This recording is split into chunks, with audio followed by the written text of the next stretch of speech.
மாசி மக தினத்துல இறைவனை மட்டும் மனதில் நிறுத்தி ஒரே சிந்தனையோடு நாம வழிபாடு செய்யணும். இதுதான் ரொம்ப ரொம்ப முக்கியம்.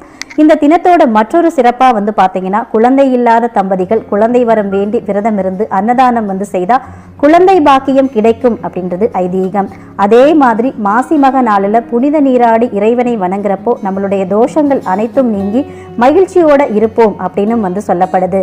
இந்த நாளில் இறைவனுக்கு நைவேத்தியமா பார்த்தீங்கன்னா, அம்பிகைக்கு சர்க்கரை பொங்கல் படையிலிட்டு வழிபாடு செய்வது மிக மிக சிறப்பு.